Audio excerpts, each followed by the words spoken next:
बच्चों chapter start कर दिया था अपन ने, कर दिया था। चलिए अब बच्चा नेक्स्ट हेडिंग क्या लिखा है, मोड लिखा है, क्या लिखा है, मॉडल्स।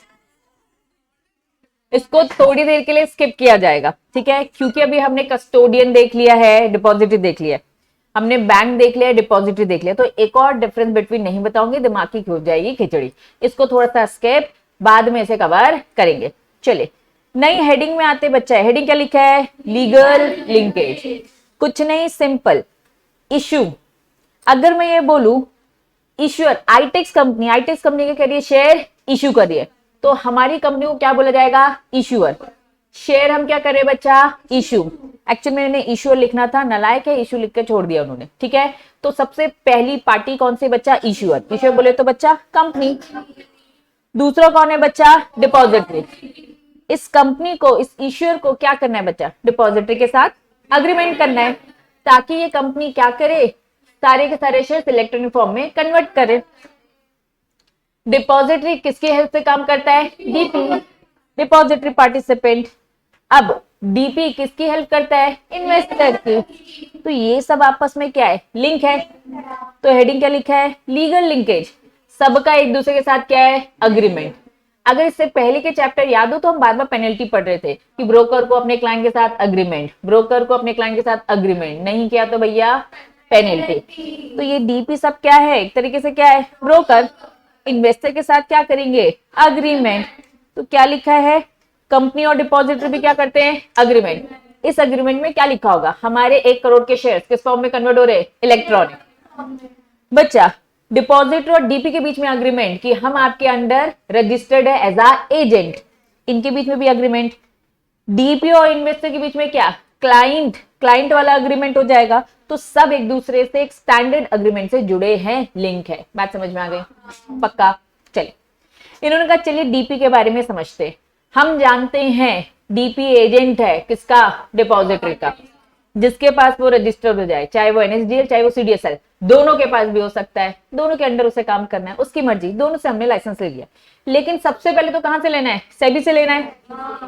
पहले तो सेबी से ही लेना है, फिर सेबी से लेने के बाद क्या बच्चा, इनके पास भी रजिस्टर्ड होना है। चलिए जस्ट एज अ ब्रोकर, जैसा एक ब्रोकर होता है, act as a agent of the investor at the stock exchange, तो वैसे ही डीपी क्या होता है, इज द रिप्रेजेंटेटिव एजेंट। ये भी क्या होता है, इन्वेस्टर के एक तरीके क्या है बच्चा, एजेंट का काम कर रहे हैं इन दी डिपॉजिटरी सिस्टम। तो एनएसडीएल सीडीएसएल हमारे प्रिंसिपल हो गए जो इन्वेस्टर की हेल्प कर रहे हैं, है ना, इन्वेस्टर की हेल्प कर रहा है हमारा डीपी, जो इनके पास रजिस्टर्ड है। इनमें लिंक होता है कंपनी, इन्वेस्टर थ्रू डिपॉजिटरी, यही जो भी हमने पीछे पढ़ा, सब में लिंक होता है। लिंक कैसे होता है, as per agreement. Depository participant maintain करता है, क्या मेंटेन करता है, सिक्योरिटीज अकाउंट। कैसे, डिमैट अकाउंट बोल सकती हूँ, हाँ, पूरी सिक्योरिटी का अकाउंट मेंटेन करता है जो इलेक्ट्रॉनिक फॉर्म में है। अकाउंट को पूरा बैलेंस करता है, इंटीमेट करता है, स्टेटस बताता है अकाउंट होल्डर का कि आपकी कंपनी में, सॉरी आपके अकाउंट में कितने शेयर्स हैं। अब बच्चा अकाउंट होल्डर क्या कर सकता है, इंस्ट्रक्शन देता है ना। कैसे इंस्ट्रक्शन देता है बच्चा, ये वाली कंपनी के खरीद लो, इसके बेच दो, तो ये सारे इंस्ट्रक्शन देगा। डीपी वैसे ऐसी बातें फॉलो करता है, दैट्स इट। इन्होंने कहा चलिए डीपी के बारे में और जाने। ये सारी बातें ऑलरेडी आप जानते हो, रिपीट है। पहला क्या लिखा है, चलिए एक टर्म समझाती हूँ बच्चे, एक नया टर्म है आपके लिए, ट्रांसफर समझते हैं। What do you mean by transfer, sale करना, बेचना, ठीक है। मैंने प्रशंसक को बेच दिया, दैट वाज ट्रांसफर। अक्सर ट्रांसफर और ट्रांसमिशन साथ में लिखा रहता है, ट्रांसफर और ट्रांसमिशन साथ में। ट्रांसफर मतलब दो जिंदा इंसान, जिंदा बोल दिया मैंने, मतलब मैंने बेचा है, मैंने बेचा है, एक जिंदा इंसान ने दूसरे जिंदा इंसान को बेचा। ट्रांसमिशन मतलब लीगली बेचना, लीगली देना होता है, लीगली देना। पापा की डेथ हो गई तो बच्चे को मिलेगा ना, लेकिन पापा की डेथ हो गई है तो बच्चे को मिल रहा है। ट्रांसफर वर्ड यूज नहीं करते, उसके लिए वर्ड यूज करते हैं ट्रांसमिशन। तो जहां कहीं भी ट्रांसमिशन आएगा ना, ट्रांसमिशन ऑफ शेयर्स आएगा ना, तो समझ जाना किसी एक पर्सन की डेथ हो गई है, इस कारण से वो शेयर्स उसके लीगल हायर को मिल रहे। क्या बात समझ में आ रहा है। तो ट्रांसफर है मतलब बेचा है, मैंने ये घर बेचा, मैंने ये घर ट्रांसमिट किया, मतलब मेरे जाने के बाद ऑटोमेटिक मिल जाएगा। रजिस्टर में पहले मेरा नाम लिखा था, प्रशंसा का आ गया, मैंने ट्रांसफर किया। रजिस्टर में फादर का नाम लिखा था, फादर की हो गई डेथ, तो अब बच्चा रजिस्टर में पूरे टाइम उनका नाम तो लिखा नहीं होगा, क्योंकि भाई अब दूसरे अकाउंट में देना पड़ेगा ना, दूसरे के नाम पे शेयर सर्टिफिकेट इशू करना होगा, तो दैट वाज ट्रांसमिशन। जहां कहीं भी ट्रांसमिशन ऑफ शेयर आएगा तो समझ जाओगे क्या। चलिए, डीपी के कैरेक्टरिस्टिक्स की बात हो रही, मतलब डीपी के काम बताए जा रहे। डीपी का काम क्या है? डीपी बोले तो डिपॉजिटरी पार्टिसिपेंट, डिपॉजिटरी पार्टिसिपेंट का काम है ट्रांसमिशन रिक्वेस्ट को लेना, या फिर स्लैश का लिखा है नॉमिनेशन, मतलब नॉमिनी होगा, पापा ने जब शेयर लिया होगा तो उसमें एक नॉमिनी लिखा होगा, मेरे जाने के बाद ये सारी चीजें, ये शेयर्स मेरी बीवी को मिलेगी, मेरे बच्चे को मिलेगी, जिसको भी मिलेगी, तो उस रिक्वेस्ट को भी हैंडल करना। मतलब डीपी के पास जाइए और बताइए कि भैया ये है डेथ सर्टिफिकेट, इस बंदे की डेथ हो गई है, प्लीज मेरे नाम पे इसे कर दीजिए। क्लियर है बच्चा? तो ये भी वो काम देखता है। अब ये कामों की डिटेलिंग बता रहे बच्चा, क्या क्या काम होते हैं। Act as the agent of depository. DP एक तरीके से क्या होता है? डिपॉजिटरी का एजेंट होता है, मतलब डिपॉजिटरी क्या हो गया? प्रिंसिपल हो गया। चलिए, कस्टमर इंटरफेस करता है, मतलब पूरे क्लाइंट को कौन डील करता है बच्चा? डीपी करता है। इन्वेस्टर से डील कौन करता है? डीपी करता है। फंक्शन लाइक अ सिक्योरिटीज बैंक, इसका काम पूरा का पूरा रहता है जैसे एक सिक्योरिटीज बैंक का होता है, मतलब बैंक है लेकिन इस बैंक में क्या है? बस सिक्योरिटीज है ना, वो गोल्ड वोल्ड ये सब नहीं है, नॉर्मल बैंक की तरह नहीं, बस सिक्योरिटीज वाला बैंक। कैरेक्टरिस्टिक्स से क्या लिख दिया है? कुछ भी अजीब सा पॉइंट लिखा है ना, लाइक।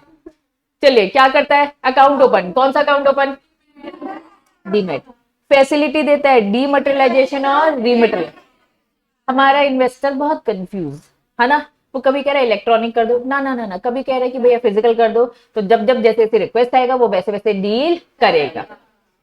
इंस्टेंट ट्रांसफर ऑन पे आउट, तुरंत है ना ट्रांसफर करना, पैसे पे करना, इनकी पूरे सेटलमेंट करवाता है जल्दी से जल्दी। अनेबल करता है क्या है? Of market transfer.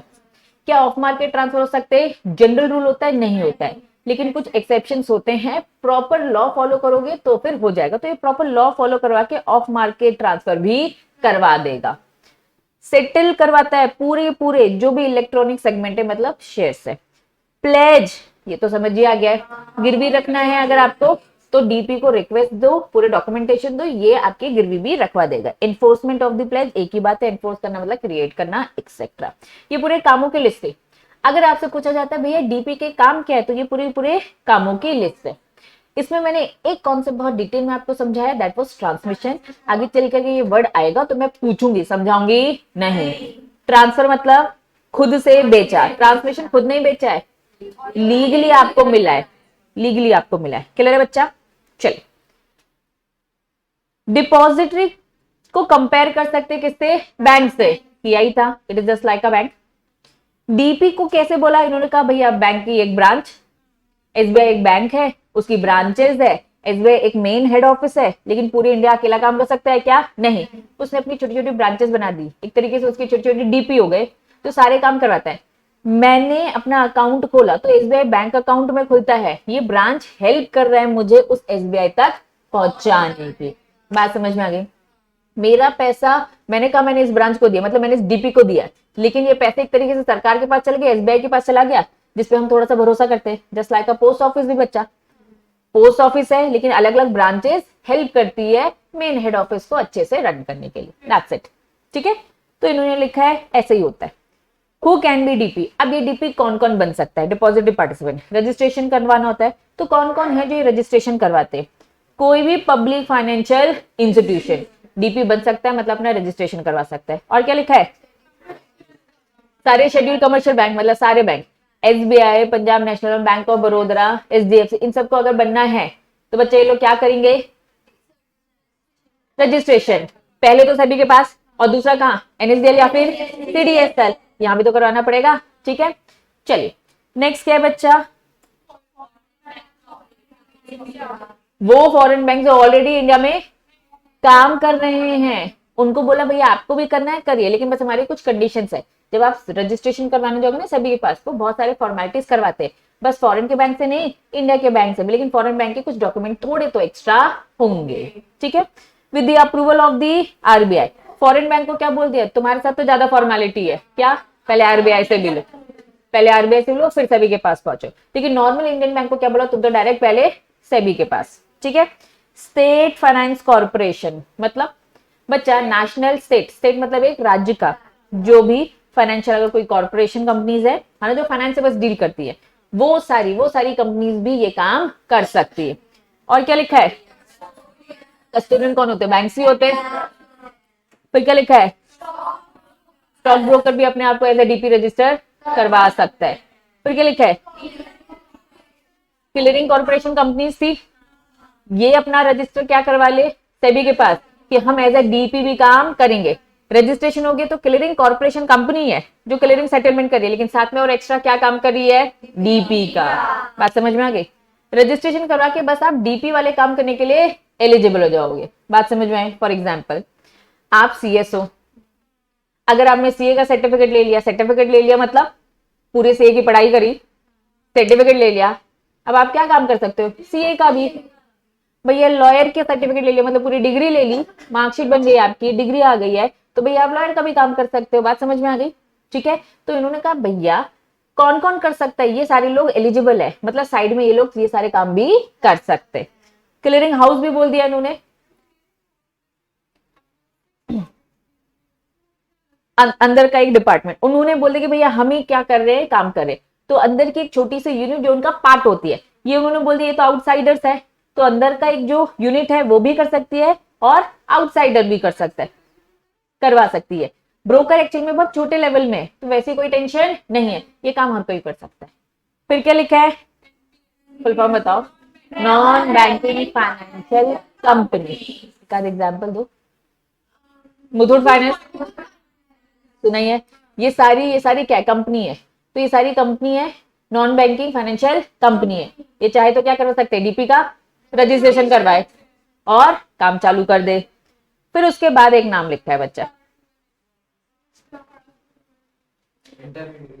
Registrar to any issues. का मेन काम क्या है, नाम से समझो, ये कंपनी के अंदर रजिस्टर मेंटेन कर रहा था, इश्यू करने का ये कंपनी का काम कर रहा है, और इसी ने क्या बोल दिया, मैं क्या बन जाता हूँ, डीपी का भी काम। इट इज जस्ट लाइक का इंश्योरेंस का लाइसेंस ले लो और हम क्या बन जाते हैं, इंश्योरेंस एजेंट। सुना होगा बहुत सारे तुमने सुना होगा कि भैया हमने एलआईसी का एजेंट है हम, और हर कोई एजेंट बना घूम रहा होता है और क्या करवा रहा होता है, इंश्योरेंस करवा रहा होता है, उसके लिए एक छोटा सा टेस्ट देना होता है। तो ये एक तरीके से वैसा लाइसेंस, वैसा रजिस्ट्रेशन करवा लिया कि हम ये करवा लेंगे, ये करवा लेंगे, ये करवा लेंगे, ठीक है। और कौन है ये, शेयर ट्रांसफर एजेंट कौन था, इन दोनों। अच्छा चलो बच्चा वापस बच्चा, यहाँ पे दो टर्म यूज हो रखे हैं, क्या लिखा है, रजिस्ट्रार टू एन इशू, और क्या लिखा है, शेयर ट्रांसफर एजेंट। इन दो वर्ड को छोड़कर बाकी सारे वर्ड समझ में आ गए। नीचे देखो मैं इसी को ही समझाऊंगी, ध्यान देंगे। आगे चल के एक वर्ड होगा, शॉर्टकट में बार बार लिखेंगे आपका मॉड्यूल, आरटीए। क्या लिखा होगा, RTA, registrar transfer agent. Actually में ये दो काम है अलग, ये दो अलग काम है। पहला काम क्या है, registrar to an issue, share transfer agent, समझना, ठीक है। कंपनी में बच्चा गिनती के 20 मेंबर है, कंपनी में गिनती के कितने मेंबर है, 20 मेंबर है। तो कंपनी का खुद ही एक सीएस मेंटेन कर रहा है, कोई टेंशन ही नहीं है। क्या बात समझ में आ रही है। लेकिन कंपनी लिस्टेड है, कंपनी बड़ी हो गई है, तो कंपनी अपने काम को क्या करती है बच्चा, आउटसोर्स करती है। कंपनी अपने काम को क्या करती है, आउटसोर्स। हम अलग से एक टीम लगा देंगे, अलग से एक ऑर्गेनाइजेशन लगा देंगे, जिसका बस काम क्या होगा, इश्यू को रजिस्टर करना। किस रजिस्टर में मेंटेन करेंगे, मेंबर रजिस्टर ना। कंपनी एक रजिस्टर मेंटेन करती थी, मेंबर रजिस्टर, जिसमें सारे मेंबर्स के नाम, बहुत सारे शेयर होल्डर है भाई। जब बहुत सारे शेयर होल्डर है तो क्या करेंगे बच्चा, यहाँ पे लंबी चौड़ी लिस्ट आएगी। तो हमने क्या किया, काम देखा, या तो हमने एक ही ऑर्गेनाइजेशन को, एक ही एजेंसी को दोनों काम दे दिए। अगर हमने एक ही एजेंसी को दोनों काम दे दिए, पहले ये दो काम है क्या, पहला काम तो क्या बच्चा, रजिस्टर मेंटेन करना, मेंबर का रजिस्टर मेंटेन करना। तो वो एजेंसी क्या कहलाती है, ये हमारी कंपनी का कौन है, रजिस्ट्रार टू एन इश्यू। बात समझ में आ गई। हमने कहा दूसरा काम क्या है, फ्लक्चुएशन बहुत ज्यादा है, शेयर ट्रांसफर एजेंट। हमने एक ऑर्गेनाइजेशन को काम दिया जो काम क्या करेगी, बस ट्रांसफर करेगी और ट्रांसफर करके फिर रजिस्टर मेंटेन करना। क्या बात समझ में आ रही है? तो कंपनी को बस एक रजिस्टर मेंटेन करना है, ऐसे बहुत सारे रजिस्टर मेंटेन करने होते हैं। बच्चा ये तो मैंने मेंबर बोला, डिबेंचर होल्डर भी तो होते हैं कि बस डिबेंचर होल्डर होते हैं, उसकी कितनी वैरायटीज होती है बच्चा, एडीआर, जीडीआर, थोड़ा बहुत नाम तो सुना होगा, है ना। तो ऐसे बहुत सारे रजिस्टर मेंटेन करने होते हैं, मेंबर का अलग, बाकी सबका अलग, ठीक है। अब बार बार बेचने की प्रोसेस हो रही है तो अलग से। तो हमने अगर एक ही ऑर्गेनाइजेशन को ये काम दिया कि भैया जो भी रजिस्टर होगा, ठीक है, मेंबर का रजिस्टर जो होगा उसमें सारे मेंबर्स का नाम लिखो, ट्रांसफर करने वाले अलग से मेंटेन करो। काम बहुत ज्यादा तो ये दो अलग अलग ऑर्गेनाइजेशन को दिया जा सकता है। दो अलग ऑर्गेनाइजेशन को दिया होगा तो एक का नाम क्या होगा, ये हमारी कंपनी का बस क्या है, रजिस्ट्रार टू एन इश्यू। ये हमारी कंपनी का क्या है, शेयर ट्रांसफर एजेंट। तो दो अलग एजेंसी है आईटेक्स कंपनी में। मैंने कहा मैंने एक ही एजेंसी को दोनों काम दे दिया है, मैंने एक ही एजेंसी को क्या दे दिया है, दोनों काम। तो उस एजेंसी का नाम क्या होगा, रजिस्ट्रार एंड ट्रांसफर एजेंट। इस रजिस्ट्रार से क्या समझना कि ये मेन रजिस्टर भी मेंटेन करता है और ट्रांसफर के भी काम यही करता है। तो आगे चल के अगर आरटीए आ जाए मतलब ये दोनों काम करने वाली एक ही एजेंसी है। बात समझ में आ गई? तो बच्चे ये बाहर के ना ये कह रही है कि हम इस कंपनी का रजिस्ट्रार टू इश्यू बन गया। हम एक से ज्यादा कंपनी के बन सकते हैं, हाँ। ये एक तरीके की सर्विस दे रहा है ना, ये सर्विस के बस आईटेक्स को दे रहा है नहीं। इसका कोर काम क्या है, आउटसोर्स है ना, इसका कोर काम क्या है, हम रजिस्टर मेंटेन करते हैं, हम आईटेक्स के भी मेंटेन करते हैं, हम रिलायंस के भी करते हैं, हम टाटा के भी करते हैं। तो ये अलग से एजेंसी है जिसको आउटसोर्स किया गया है। बात समझ में आ गई? पहले तो हम खुद ही करते हैं, कम लोग हैं तो क्या ही करना, खुद ही मेंटेन करें, लेकिन हमने ये काम बाहर दे दिया, बहुत ज्यादा खिचड़ी पकती है इसीलिए। क्योंकि कंपनी धंधा कब करेगी जब यही सब खुद करती रह जाएगी। मेन काम क्या है, बिजनेस करना ना, प्रॉफिट इससे आने वाला है क्या? ये तो लॉ के कंप्लायंसेस है ना। तो क्या ये सीएस कर सकता है? हाँ। क्या ये सीएस कर सकता है? हाँ। तो एक सीएस प्रैक्टिसिंग फर्म ये कर सकती है। ये बात समझ में आ रही है? ठीक है। लेकिन क्या बस सीएस प्रैक्टिसिंग फर्म कर सकती है? नहीं, सी भी कर सकती। और मैं कह रही हूँ कि कोई एक नॉर्मल दूसरी एजेंसी भी कर सकती है जिसका लॉ का नॉलेज हो, लॉयर फर्म भी तो आ सकती है, ठीक है। और मैं कह रही हूँ और दूसरी कंपनी छोड़ो, नॉर्मल कोई बिजनेस कर रहा है, धंधा कर रहा है, वो भी ये कर सकता है। इतने सारे हमने इंटरमीडिएट्स पढ़े, उन लोगों ने कहा हम ये करेंगे, बैंक कह रहा है मैं कर रहा हूँ, चलो मैं मेंटेन कर रहा हूँ, मैं ये सर्विस दे रहा हूँ, कोई भी कर सकता है। बस इन सबको क्या करना पड़ेगा, सभी के पास रजिस्ट्रेशन। इंटरमीडिएट्स है ना ये। अब बोलो समझ में आया? अब ये कह रहे हैं हम तो रजिस्टर मेंटेन करें, हम डीपी भी बनना चाहते हैं, कि डीपी बन सकते हैं? बन सकते हैं ना। डीपी का क्या काम था, यही तो काम था। लेकिन डीपी किसके लिए काम कर रहा है, डिपॉजिटरीज के लिए। ये किसके लिए काम कर रहा है, कंपनीज के लिए। बच्चा कोई एक ऑर्गेनाइजेशन बस कोई एक काम नहीं करेगी, बहुत सारे करेगी। आप सीएस प्रैक्टिसिंग में हो, आप सीएस प्रैक्टिसिंग में हो तो आप क्या करोगे, बस कंपनी बनाना। अरे बंद होगी तो भी करोगे ना, कंपनी का रजिस्ट्रार का भी काम कर लोगे, कंपनी का शेयर ट्रांसफर एजेंट भी बन जाओगे। बच्चा कंपनी को एडवाइस देने का भी काम करोगे। और मैं कह रही हूँ ये सब छोड़ो, लॉ की भी और दूसरे मैटर्स है कि आप किसी का अग्रीमेंट नहीं बनाओगे, किसी का ड्राफ्टिंग नहीं बनाओगे, सब कर सकते हो। तो एक फर्म बहुत सारे मल्टीपल काम कर रही है ना बच्चा। बात समझ में आ गया? पक्का? तो डीपी कौन कौन बन सकता है, ये पूरी लिस्ट है। बैंक भी कर रहा है बच्चा ये सारे काम, तो डीपी के कर सकता है, ठीक है। चलिए अब बच्चा इश्यूर कौन था, कंपनी जो शेयर इश्यू कर रही है। पक्का?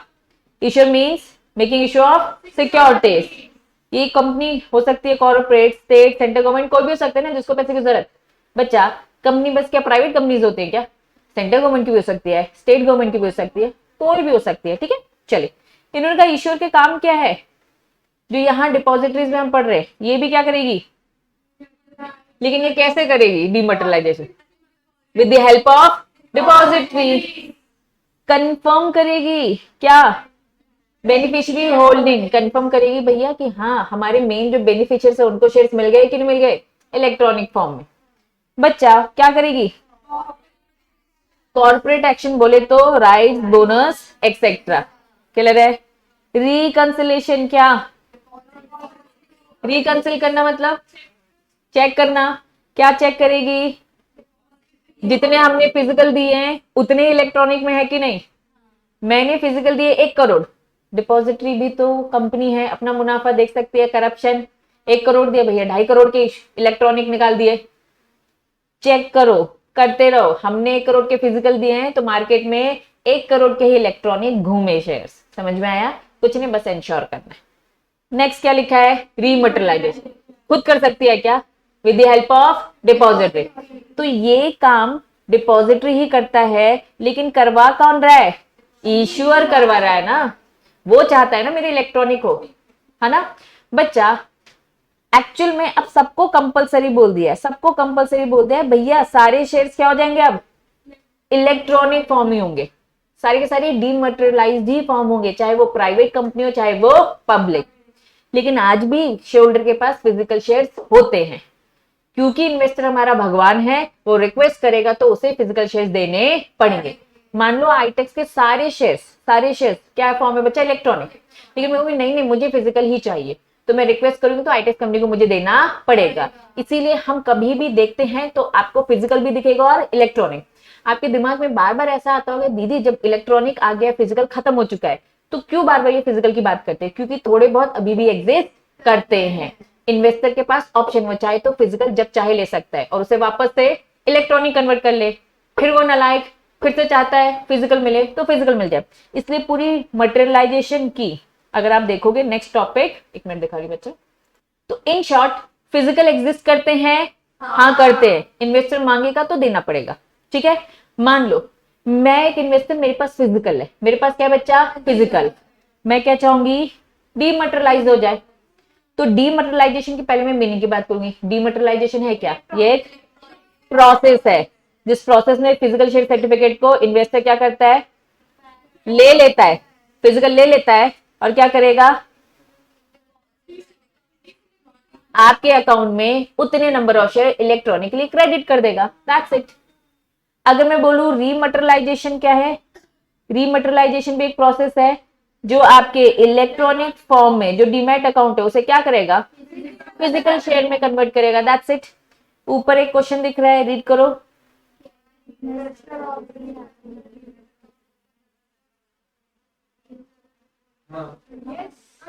अगर ऑलरेडी एक डीमैट अकाउंट है, इन्वेस्टर के पास ऑलरेडी एक डीमैट अकाउंट है, तो क्या वो ओपन कर सकता है another account with any other depository participant? मेरा एसबीआई में ऑलरेडी एक अकाउंट है, पंजाब नेशनल बैंक में नहीं खोल सकती क्या?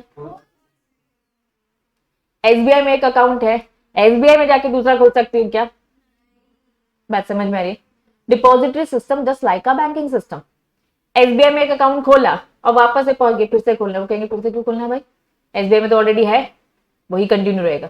मैंने कहा नहीं सुनते यार, नालायक है ये बैंक, चलो दूसरे बैंक में जाती हूँ। पंजाब नेशनल बैंक में जाऊंगी, उनके पास बोलूंगी खोलना है, तो कहेगा हाँ खोलो भाई। एक ही बैंक में 2 अकाउंट नहीं, लेकिन अलग अलग बैंक में अलग अलग अकाउंट खोल सकते। यही है ना कॉन्सेप्ट। कभी गए हो?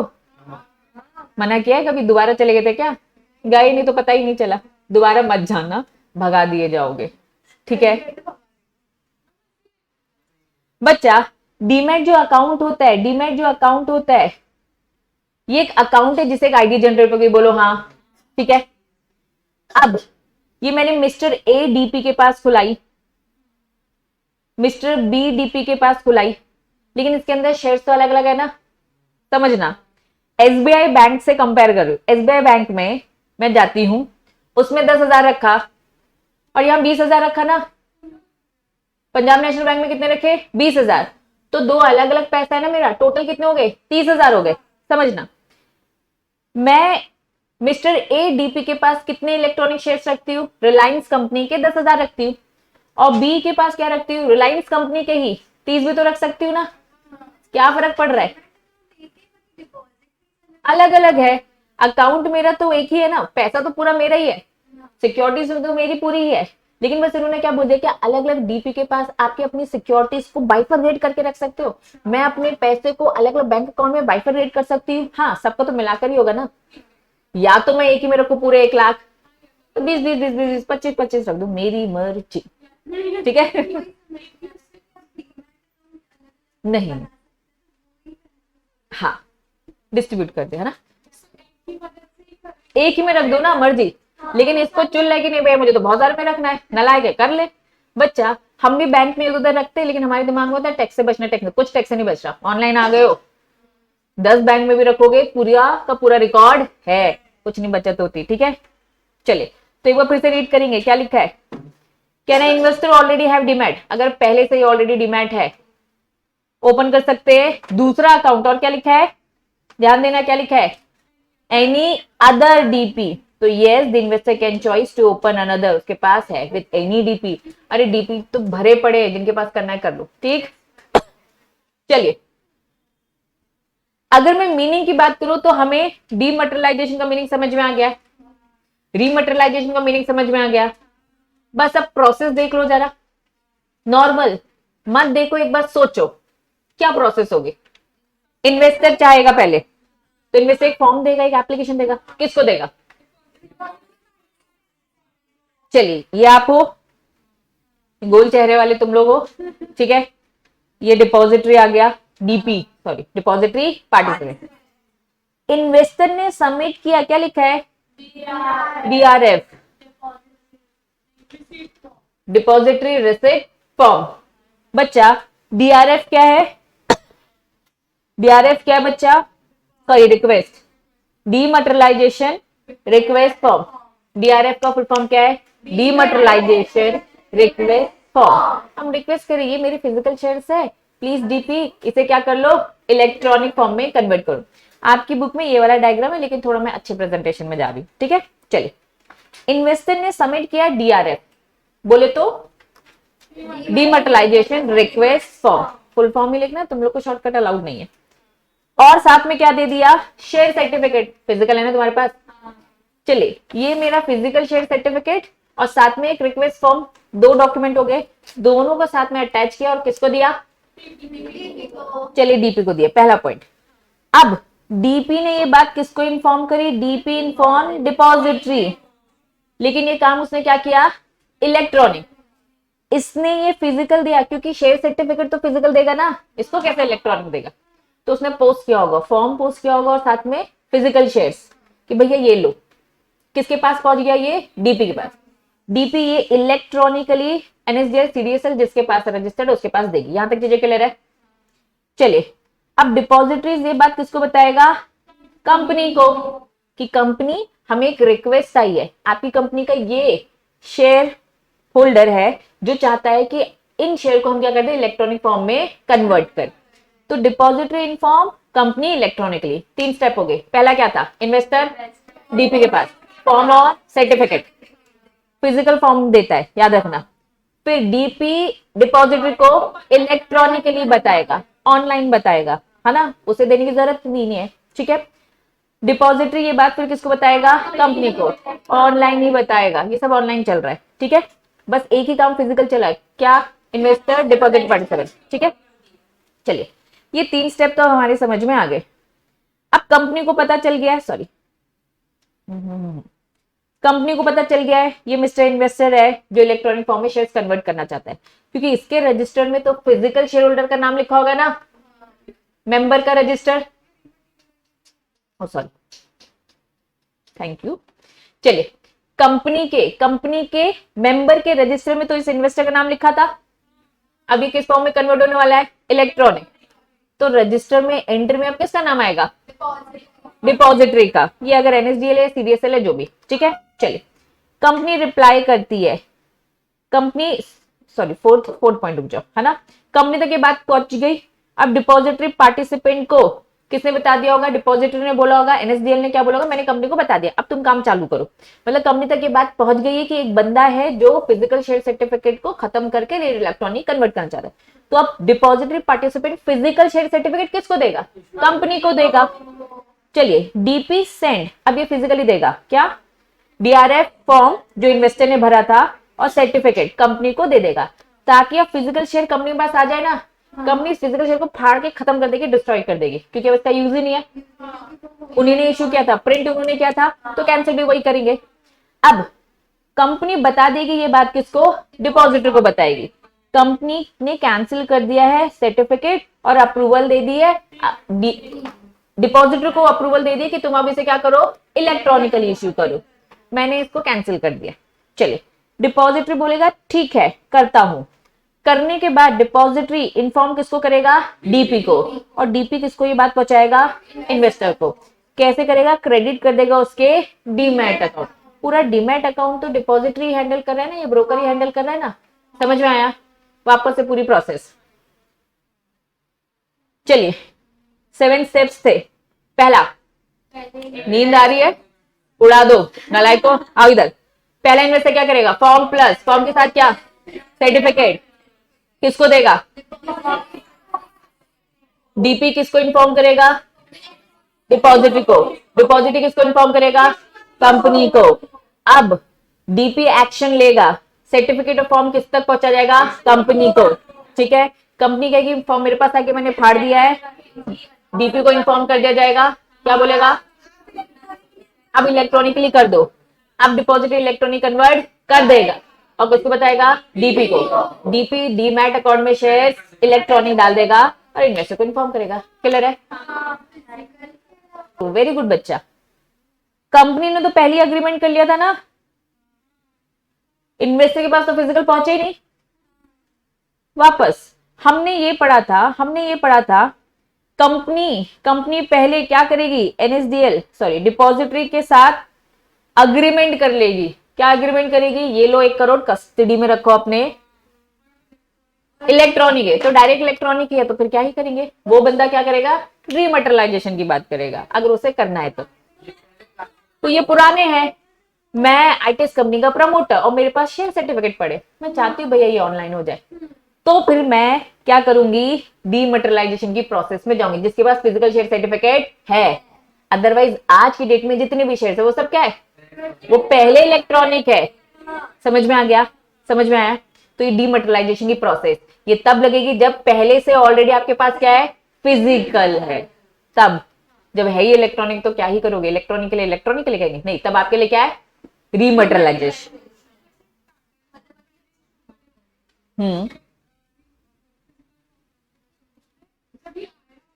अच्छा, अब कुछ भी नहीं, रीमटेरियलाइजेशन का ठीक ऑपोजिट है। इन्वेस्टर के पास शेयर्स किस फॉर्म में होंगे, इलेक्ट्रॉनिक।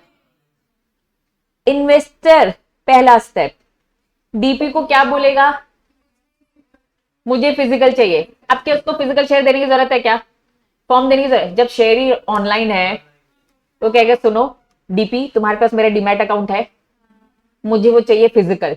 तो अब ये रिक्वेस्ट क्या जाएगी, ऑनलाइन, ये रिक्वेस्ट क्या जाएगी, ऑनलाइन।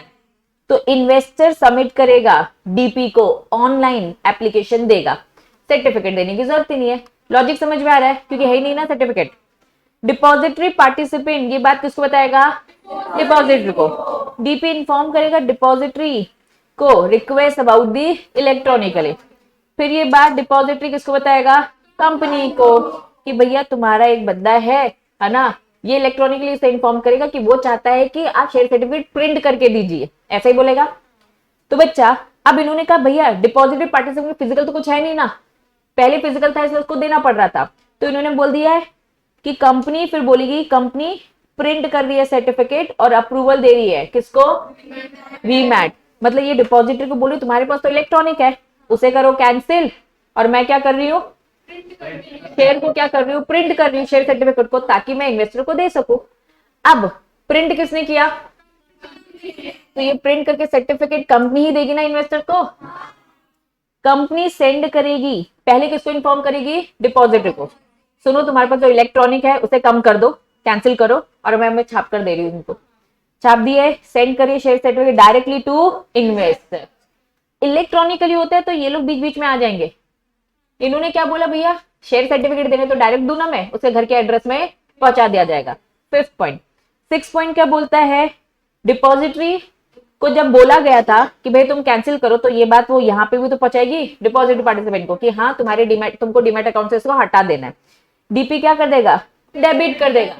क्रेडिट किया था तो डाल दिया था, डेबिट किया मतलब इसमें से निकाल लिया, कम कर दिया, हटा दिया। ये पूरी प्रोसेस यहाँ कंप्लीट होगी। एक बार ट्राई करेंगे फिर से। इन्वेस्टर ने पहले क्या किया, डीपी को बताया मुझे फिजिकल चाहिए। डीपी ने ये बात किसको बताई, डिपॉजिटरी को, कि भैया ये फिजिकल ये इलेक्ट्रॉनिक फिजिकल मांग रहा है। फिर ये बात डिपॉजिटरी ने कंपनी को बोला कि आपका ये बंदा है ना फिजिकल मांग रहा है, तो उसने कहा ठीक है मैं फिजिकल इशू कर रहा हूं, प्रिंट कर रहा हूं, आप इसे कैंसिल कर दो। फिर वो डायरेक्ट क्या करेगा, उनके घर तक पहुंचा देगा। घर तक पहुंचने के बाद ये भी तो अपनी प्रोसेस करेगा, उसको इन्फॉर्म हो गया तो ये भी डीपी को बताएगा और डीपी भी अपने डीमैट अकाउंट में से उतने शेयर कम कर देगा। अब हो सकता है 10 कंपनी के शेयर तो उसमें से एक आध कंपनी का सर्टिफिकेट मिला है, पूरा थोड़ा ना जीरो हो जाएगा, कुछ कम होगा जो फिजिकल फॉर्म में इश्यू हो गए। बात समझ में आ गई?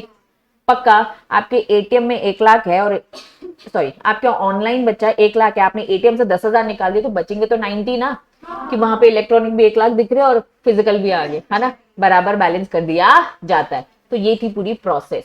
आपकी अगर मैं बुक की बात करूं तो बच्चा बुक में पहले मीनिंग बताया है, और ये देखो ये क्या लिखा है, investor open account with the DP, फिर क्या लिखा है, file DRF along with the certificate, investor lodge और बोरिंग तरीका है, बोरिंग तरीका बताया सब है। डीपी इंटीमेट करेगा डिपॉजिटरी को, फिर ये इंटीमेट करेगा। अब मेरी बात सुना, कंपनी बहुत बड़ी है, कंपनी का ये कौन काम करोगे, कौन एजेंसी काम करोगी? रजिस्ट्रार, दो थे, रजिस्ट्रार टू इश्यू और share transfer agent. Register maintain करने का काम यही तो करते हैं कंपनी के अंदर। यहाँ इन्होंने कंपनी ब्रॉडर वर्ड लिख दिया, लेकिन एक्चुअली में कंपनी का कौन कर रहा होगा ये काम, रजिस्ट्रार टू इश्यू। रजिस्टर में वही तो नाम देख रहा होगा कि किसका लिखा है, क्या हटाऊं क्या लिखूं। इन्वेस्टर जाता है फिजिकल, सर ये तो इलेक्ट्रॉनिक है ना, रजिस्टर इन्वेस्टर चाहता है, क्या चाहता है, मैं इलेक्ट्रॉनिक। तो इस कंपनी के रजिस्टर में रजिस्टर टू इश्यू क्या लिखेगा, डिपॉजिटरी का नाम। अगर इन्वेस्टर क्या चाहता है बच्चा, सॉरी वहां मैंने उल्टा बोल दिया, तो वहां ऑनलाइन चाहता था, ठीक है, ऑनलाइन एनएसडीएल सीडीएसएल का नाम आएगा, यहाँ फिजिकल चाहते हो तो अब नाम क्या आ जाएगा, इन्वेस्टर का आ जाएगा ना। तो ये सारे काम कंपनी का कौन देख रहा है, कंपनी का रजिस्ट्रार टू इश्यू या फिर शेयर ट्रांसफर एजेंट या फिर आरटीए। कौन था ये आरटीए, रजिस्ट्रार ट्रांसफर एजेंट। ठीक है, बात समझ में आ गई? तो ये उन्होंने बस लिख दिया, डीपी एंड सर्टिफिकेट ये सारी देखो, रजिस्टर टू इशू, ये लोग कंपनी नहीं बोल रहे, कंपनी का रजिस्टर टू इशू, तो समझ जाना ये कंपनी का ही वो एजेंसी है जो एंट्री करने का पूरा काम करता है। समझ में आ गया? फिर इसके बाद आपकी बुक में है ना सेम ये बात है, क्लाइंट सबमिट क्या फॉर्म, लेकिन सब फॉर्म इलेक्ट्रॉनिक, लेकिन इस फॉर्म का नाम क्या लिखा है, वहां डीआरएफ था डीमटेरियलाइजेशन, यहाँ क्या है रीमटेरियलाइजेशन। डीपी एंटर करेगा रिक्वेस्ट, है ना बच्चा, सेम बातें लिखी हैं, बस आपको एक बार रीड करने का। क्लियर है बच्चा? चलो थोड़ा मार्क कर ले। चलो हेडिंग देखो क्या लिखा है, हेडिंग से ही समझो साफ साफ क्या लिखा है, इलेक्ट्रॉनिक क्रेडिट इन, नए शेयर आएंगे, कल को बोनस आएगा तो आपके डीमैट अकाउंट में क्या हो जाएगा, इलेक्ट्रॉनिकली क्रेडिट हो जाएगा ना। हेडिंग से समझ में आ गया? चलो रीड करते। इन्वेस्टर ओपन करेगा क्या, कौन सा अकाउंट, आप सिंगल अकाउंट नहीं लिखोगे, ये तो कंजूसी करे तुम मत करना, डीमैट अकाउंट प्रॉपर लिखना। डीपी के पास एक डीमैट अकाउंट ओपन होता है, ठीक है। सबमिट करेंगे application with the option to hold security in the depository. इन्होंने कहा भैया पूरी इंफॉर्मेशन देनी होती है, डीपी एक आईडी होती है, क्लाइंट की एक आईडी होती है, ये आईडी जनरेट होती है। कोई भी काम इलेक्ट्रॉनिकली करते हो तो एक आईडी तो बनती है, ये उसी आईडी की बात कर रहे। तो बच्चा डीमैट अकाउंट होने का पूरा प्रोसेस बताया, उसमें बोल दिया कि भैया शेयर्स क्रेडिट हो जाएंगे, कुछ उन्होंने ऐसा कुछ बताया नहीं अनोखी उससी बात, बस प्रोसेस बताइए। रजिस्ट्रार, कौन रजिस्ट्रार, रजिस्टर टू इशू, है ना, अपलोड करेगा लिस्ट ऑफ दी अलॉटेड, किसको, डिपॉजिटर को। मैंने मान्यवर के शेयर्स खरीदे, बोलो हाँ। अब जब मैंने मान्यवर के शेयर्स खरीदे तो बच्चा पहले तो एप्लीकेशन दी जाती है ना, सबको अलॉटमेंट हो जाता है क्या, कुछ को होता है और कुछ को नहीं। रजिस्ट्रार, कंपनी का रजिस्ट्रार ये काम कर रहा है, रजिस्ट्रार टू इशू ये काम कर रहा है, लिस्ट दे रहा है किसको, डिपॉजिटरी को, कि भैया सुनो ये 10,000 लोगों की रिक्वेस्ट आई थी, हमने ये 5,000 लोगों को अलॉट किया है, तो भैया रजिस्ट्रार और ये डिपॉजिटरी आपस में कोऑर्डिनेट करते रहेंगे। लिस्ट पूरी दे दी जाएगी डिपॉजिटरी को। अब डिपॉजिटरी क्या करेगा कि भैया उसके पास जितने डीमैट अकाउंट होंगे उनमें शेयर्स क्या कर देगा, क्रेडिट कर देगा। डिपॉजिटरी क्रेडिट अलॉटीज अकाउंट, यही तो बात लिखी है। Refund send by the registrar as usual, 5,000 को दिया, 5 को रिजेक्ट किया, उनको ट्रांसफर हो जाएगा। बात समझ में आ गई? कुछ अनोखी बात नहीं थी, बस प्रोसेस थी। नेक्स्ट हेडिंग क्या लिखा है, ट्रेडिंग सिस्टम। ट्रेडिंग मतलब क्या, खरीदना बेचने का सिस्टम। ये सेपरेट क्या लिखा है, कोर्स इन बुक एंट्री। इन्होंने कहा जब ट्रेडिंग होती है ना तो अलग से बुक एंट्री होती है बच्चा। अब इतने फ्लक्चुएशंस है, इतने फ्लक्चुएशंस है, तो ये बुक में एंट्री कौन कर रहा होगा? ये कंपनी बुक में एंट्री कर सकते हैं क्या? नहीं। डिपॉजिटरीज अलग अलग बुक एंट्री करता है, मतलब बहुत सारी बुकें होंगी, बहुत सारी बुक। अब ये बुक फिजिकल फॉर्म में अब खत्म हो गई है, ये बुक अब क्या होगी बच्चा? इलेक्ट्रॉनिक फॉर्म में। इलेक्ट्रॉनिक फॉर्म में होंगे और सब में कोटेशन लिखे होंगे, सेपरेट सेपरेट कोटेशन लिखे होंगे, ये डिबेंचर के है, ये इक्विटी के, ये प्रेफरेंस के, तो सबकी अलग अलग बुक एंट्री होती है। सिंपल बात बोली। ट्रेडिंग मेंबर जो भी है, टू हैव क्या लिखा है? ट्रेडिंग मेंबर से क्या याद आता है? ब्रोकर याद है? Stock exchange, governing body, decision making, trading member मतलब ब्रोकर है ये। ट्रेडिंग मेंबर हैव क्या लिखा है? क्लियरिंग अकाउंट डीपी के साथ। बच्चा इन्होंने कहा भैया अलग से ये मेंबर्स होंगे स्टॉक मार्केट के, ये भी डीपी के साथ भैया पूरा क्लियरेंस रखेंगे, भैया किसके पास शेयर जा रहे, किसके पास नहीं जा रहे, पूरा का पूरा ट्रांजैक्शन सेटलमेंट देखेंगे। सेटलमेंट होगा वही उन्होंने बोला। सेटलमेंट कैलेंडर ऑफ दी, खुद से टाइम ड्यूरेशन डिसाइड कर लेंगे हम, 7 डेज में, एक महीने में, 10 दिन में, 15 दिन में पूरा सेटलमेंट करते रहेंगे। Trading can be introduce in trading any stock exchange. बकवास बात लिखी थी इसलिए कर दी, पढ़ लो एक बार। नेक्स्ट लिखा कॉर्पोरेट एक्शन, सुना सुना लग रहा है। कॉर्पोरेट एक्शन, कंपनी कुछ बेनिफिट देना चाहता है, कुछ एक्शन लेगा। इन्होंने कहा डिविडेंड, कैश बेनिफिट। इन्होंने कहा बैंक अकाउंट में, बैंक अकाउंट में क्या जाएगा? डिविडेंड जाएगा, या फिर उसको क्या बोलो? Cash benefit. एक होता है non cash benefit. Non cash benefit कहां जाएगा? डीमैट अकाउंट में। नॉन कैश बेनिफिट है क्या? Bonus, right issue etcetera. These benefits are electronic credit to beneficiary account. वही डीमैट अकाउंट जो डिपॉजिटरी पार्टिसिपेंट में। इन्होंने क्या बोल दिया? कॉर्पोरेट क्या क्या एक्शन लेता है। एक्शन लेना मतलब लड़ाई झगड़े वाला एक्शन की बात नहीं हो रही है। कॉर्पोरेट क्या क्या देता है, किसको? बेनिफिशियरी ओनर को। अगर कैश से रिलेटेड चीज देगा तो बैंक अकाउंट में जाएगा, नॉन कैश देगा तो डीमैट अकाउंट में जाएगा। तो directly forward to investor by the company और टू दी रजिस्ट्रार। इन्होंने कहा सेविंग अकाउंट में जाना तो सीधे से पैसा चला जाएगा, डिविडेंड, डिविडेंड चला जाएगा सीधा उसमें। डिपॉजिट के थ्रू घुमाने की जरूरत नहीं है। डिपॉजिट के थ्रू तब घुमाने की जरूरत है जब शेयर्स की बात आती है। अब वो शेयर्स क्या होगा? Bonus, right issue etcetera. Clear है बच्चा? नेक्स्ट क्वेश्चन बस रीड करो, क्या लिखा है रीड करो। डीमैट अकाउंट के थ्रू, दैट्स इट। क्या लिखा है? How would mister x gate bonus? उसको कैसे मिलेगा? Shares in demat form. Electronically shares कैसे मिलेगा? डीमैट अकाउंट टू मिलेगा, दैट्स इट। चिल्लर क्वेश्चन पूछा था, समझ में आ गया? यहाँ पे पूरा टॉपिक होता है हमारा ओवर। नेक्स्ट क्लास में एक्ट चालू करेंगे। क्लियर है बच्चा?